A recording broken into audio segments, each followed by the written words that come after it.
नमस्कार, आप लोगों का स्वागत है। मैं हूं सौरव और आप चलते हैं पढ़ने कल का अगला टॉपिक्स जो बचा हुआ था। Pitt's India act 1784। Act of settlement 1781 की सफलता के बाद पिट्स का इंडिया अधिनियम कंपनी द्वारा अधिग्रहित भारतीय राज्य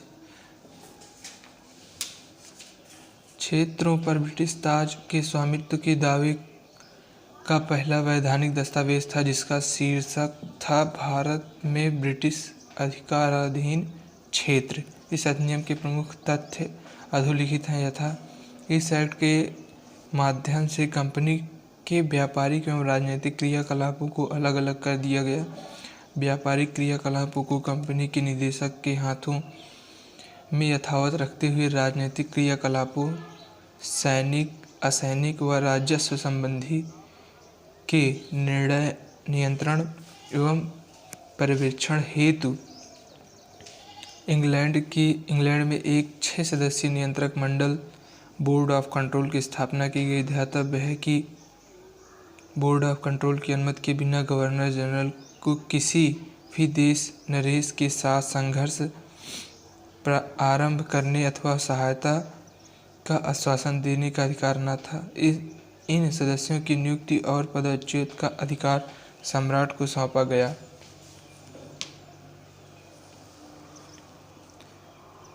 छह सदस्यों में से एक चांसलर ऑफ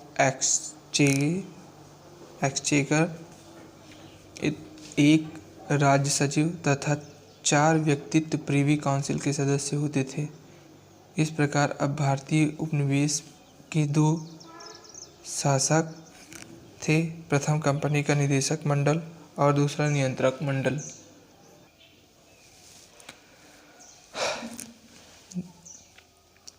दूसरा नियंत्रक मंडल के माध्यम से सम्राट, यह स्थिति 1858 ईस्वी तक बनी रही। गवर्नर जनरल की परिषद की संख्या 4 से कम करके 3 कर दी गई। इस परिषद को भारत में प्रशासन यथा सैन्य शक्ति, युद्ध संधि, राजस्व एवं देशी रियासतों आदि के अधीक्षण की शक्ति प्रदान की गई। प्रांतीय परिषद की संख्या 4 से 3 कर दी गई। इन्हीं सदस्यों में से एक को प्रांत का सेनापति बनाया जाता था। केंद्रीय शासन का अनुपालन न होने पर गवर्नर जनरल को प्रांतीय सरकारों को बर्खास्त करने का अधिकार इस अधिनियम द्वारा प्रदान किया गया।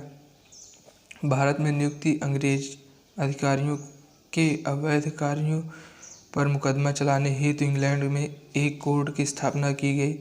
इस एक्ट द्वारा कंपनी के कर्मचारी को उपहार लेने पर प्रतिबंध लगा दिया गया।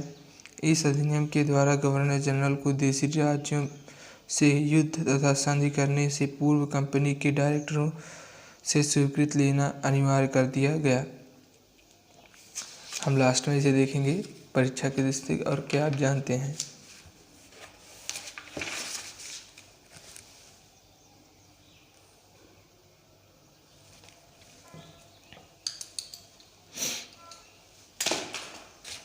सत्रह सौ 86 का अधिनियम, एक्ट ऑफ 1786।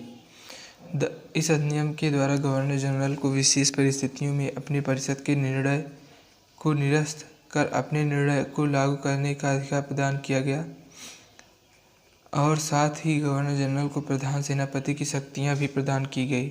उक्त दोनों अधिकारी सर्वप्रथम लॉर्ड कॉर्नवालिस ने प्राप्त किया। 1793 का चार्टर एक्ट, इस अधिनियम के माध्यम से कंपनी के अधिकारियों को 20 वर्ष के लिए बढ़ा दिया गया और नियंत्रक मंडल के सदस्यों को भारतीय राजस्व से वेतन देने की व्यवस्था की गई। ब्रिटिश भारतीय क्षेत्रों में लिखित विधियां द्वारा प्रशासन की नींव रखी गई तथा सभी कानून को विनियमन की व्याख्या का अधिकार न्यायालय को प्रदान किया गया।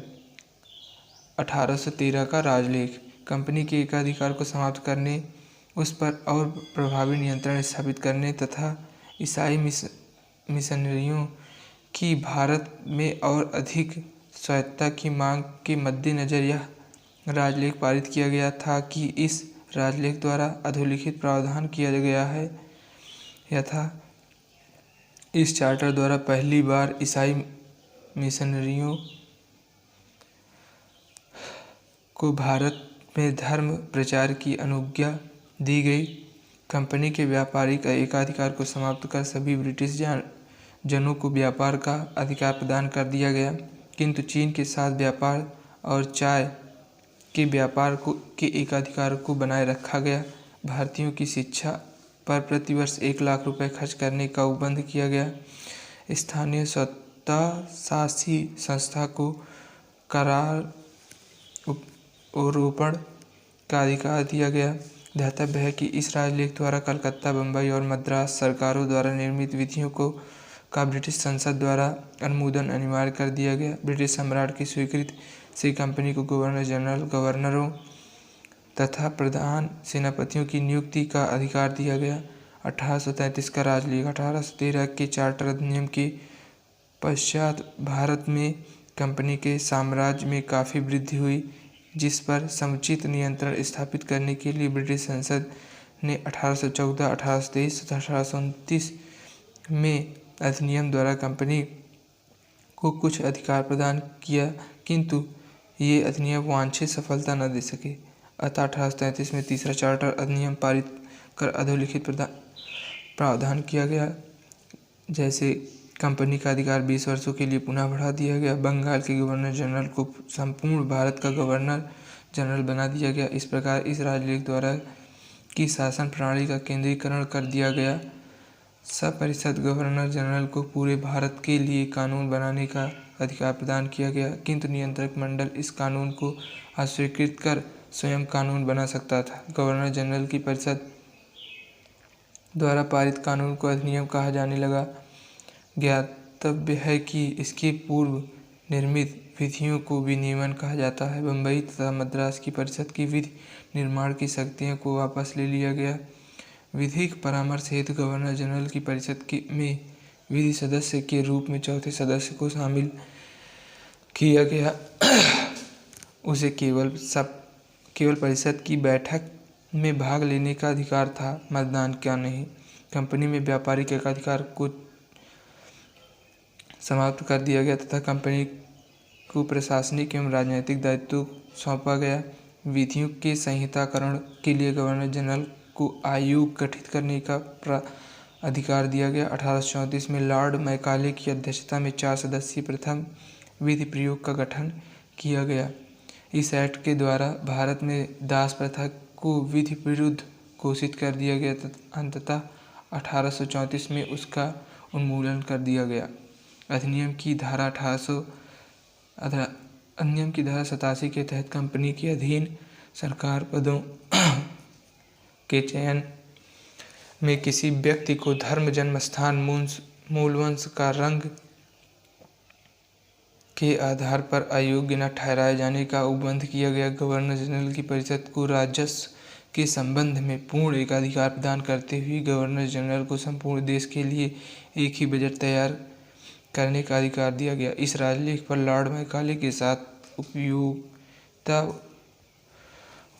चिंतक जर्मी बेंथम एवं जेम्स मिल का विशेष प्रभाव पड़ा था।